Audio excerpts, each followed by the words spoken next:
សួស្តីអូនអូនឯងជួយណែនាំឈ្មោះហើយនឹងតួនាទីនៅក្នុងមាតើបំទឹកម៉ាក់លីអូរបស់យើងតិចមកចាជំរាបសួរបងខ្ញុំឈ្មោះចរិយាគឺជាបុគ្គលិកផ្នែកលក់ដែលផ្ដោតទៅលើឈុតផលិតអគ្គិភ័យនៅមាតើបំទឹកម៉ាក់លីអូផាំអូខេអរគុណច្រើនចយានៅចយាចំពោះថ្ងៃនេះផងដែរយើងចង់លើកប្រធានបទអ្វីដើម្បីចែកជូនដល់បងប្អូនរបស់យើងក៏ដូចជាទេជនរបស់មាតើបំទឹកម៉ាក់លីអូរបស់យើងណាចាបងដោយសារតា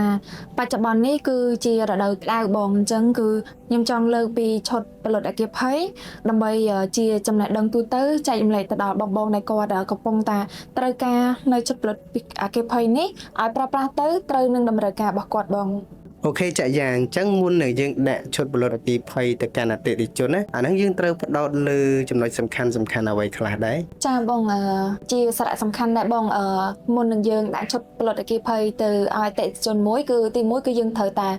ដឹងអំពីជាក់ស្ដែងការប្រើប្រាស់របស់គាត់ជាក់ស្ដែងថាតម្រូវការគាត់គឺប្រើប្រាស់ទៅលើអ្វីដែរគឺជាប្រភេទរោងចក្រឃ្លាំងសាលារៀនមន្ទីរពេទ្យឬក៏គឺជាអគារខុនដូអញ្ចឹងណាបងអូខេចាយ៉ាងអញ្ចឹងបងមានចំណាប់អារម្មណ៍ទៅលើការប្រើប្រាស់ឈុតផលិតអគ្គិភ័យនៅក្នុងរោងចក្រតើនៅក្នុងការប្រើប្រាស់ហ្នឹងវាមានលក្ខខណ្ឌបែបណាវិញចំពោះការប្រើប្រាស់ឈុតផលិតអគ្គិភ័យអញ្ចឹងអូនឯងជួយបកស្រាយបន្តិចមកចាបងចាសម្រាប់ការប្រើប្រាស់ទៅលើឈុតអគ្គិភ័យនៅក្នុងរោងចក្របងទី1សំខាន់នោះគឺយើងត្រូវតែដឹងអំពីទំហំទីតាំងដីធ្លីនៅក្នុងរោងចក្រហ្នឹងបងថាមានបណ្ដោយប្រមាណទៅតឹងប្រមាណដើម្បីងាយស្រួលក្នុងការគណនាសម្ពាធបងហើយទី2ក៏យើងត្រូវដឹងអំពីប្រភេទតយោដែលនៅក្នុងរោងចក្រត្រូវប្រើបងជាប្រភេទតយោហោសៀឬក៏ហោសរ៉េកដែរបងហើយមួយទៀតដែលសំខាន់នោះគឺទីតាំងដែលយើងត្រូវដាក់ម៉ូទ័របងថាទីតាំងដែលត្រូវដាក់ម៉ូទ័រជាមួយនឹងអាងទឹកហ្នឹងតើនៅជិតគ្នាដែរទេនៅចាក់យ៉ាបងសុំសួរមួយសំណួរទៀតនៅក្នុងការរៀបជូនអតិថិជនដែលគាត់ប្រើប្រាស់ជាលក្ខណៈរោងចក្រក៏ដូចជាអគារធំតើការប្រើប្រាស់របស់គាត់ភាគច្រើនបងតែងតែគាត់ចង់បាន2 option ទី1តកតងទៅនឹងការប្រើប្រាស់ជាមួយនឹងម៉ាស៊ីនម៉ាស៊ូតទី2ការប្រើប្រាស់ជាមួយនឹងភ្លើងអគ្គិសនីតែម្ដងអញ្ចឹងនៅក្នុងនោះដែរគេមូលហេតុអ្វីបងគាត់ចង់បានការប្រើប្រាស់បែបហ្នឹងចាបងសំណួរនេះគឺពិតជាសំខាន់បងដែលអតិថិជនគ្រប់រូបគាត់តែងតែសួរមកកាន់ខ្ញុំដែរចាបងសម្រាប់ឈុតទាំងពីរនេះគឺបើសិនជាយើងប្រើជាមួយនឹងភ្លើងរត់ direct ករណីមានអគ្គិភ័យឆាប់ឆេះដាច់ភ្លើងគឺយើងអត់មានអ្វីនឹងបន្លត់ភ្លើងទៀតបានទេប៉ុន្តែបើសិនជាបងជ្រើសរើសឈុតម៉ូទ័រដែលមានជាមួយនឹងម៉ាស៊ីនសាំងផងហើយនឹងម៉ូទ័រផងនៅពេលដែល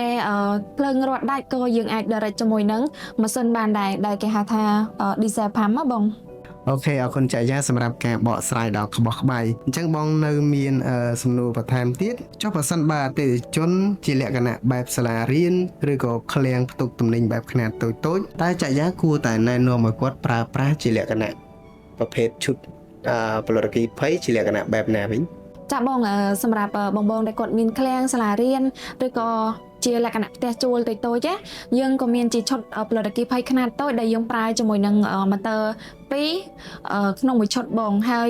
នៅក្នុងលក្ខខណ្ឌនេះដែរបងអាចប្រើជាលក្ខណៈម៉ូទ័រសុទ្ធតែក៏បានឬក៏បងប្រើជាមួយនឹងម៉ាស៊ីនក៏បានដែរបងនៅចាយាបងសុំសួរមួយទៀតចំពោះឈុតផលិតអគ្គិភ័យរបស់យើងទាំង PAM ក៏ដូចជាទាំង Control Panel យើងមានការធានាប្រហែលឆ្នាំដែរសម្រាប់ម៉ូទ័របំទឹកម៉ាក់លីអូផាំយើងគឺជា set តែម្ដងគឺទាំងម៉ូទ័រ accessory ហើយនិងទូ control បងយើងមានការធានាជូនបងរយៈពេល2ឆ្នាំបងទៅលើគ្រឿងបន្លាស់នឹងការជួសជុលអញ្ចឹងបើសិនជាអតិថិជនដែលគាត់នៅភ្នំពេញក៏យើងមានការចោះឆែក maintenance ជូនគាត់ដាក់កថ្លៃដែរបងទៅលើការឆែក maintenance អាហ្នឹងគឺយើងធ្វើរយៈពេលប្រហែលខែយើងធ្វើម្ដងចាបងសម្រាប់ការចោះឆែកនេះដែរគឺយើងធ្វើរយៈពេល3ខែម្ដងបង3ខែម្ដងអូខេជាចុងក្រោយចាយាមានពាក្យពេចន៍ក៏ដូចជាអ្វីចង់ជូនពរដល់អតិថិជនរបស់យើងដែលគាត់បានជាវម៉ូទ័រឈុតផលិតអគ្គិភ័យរបស់យើងយកទៅប្រើប្រាស់តើចាយាមានអីជូនពរទៅកាន់គាត់អត់ចាបងនាងខ្ញុំចាយាក៏សូមជូនពរដល់អតិថិជនទាំងអស់គ្នាឲ្យគាត់ប្រកបការងារអ្វីរកស៊ីអ្វីគឺដោយរលូនហើយមិនថាគាត់ធ្វើដំណើរទីចិត្តទីឆ្ងាយសូមឲ្យមានសុវត្ថិភាពតាមផ្លូវបងអូខេអរគុណច្រើនចាយាសម្រាប់ការលើកយកប្រធានបទឈុតផលិតអគ្គិភ័យយកមកបកស្រាយជូនអតិថិជនរបស់យើងចាបងអូខេអរគុណច្រើនអរគុណច្រើនបង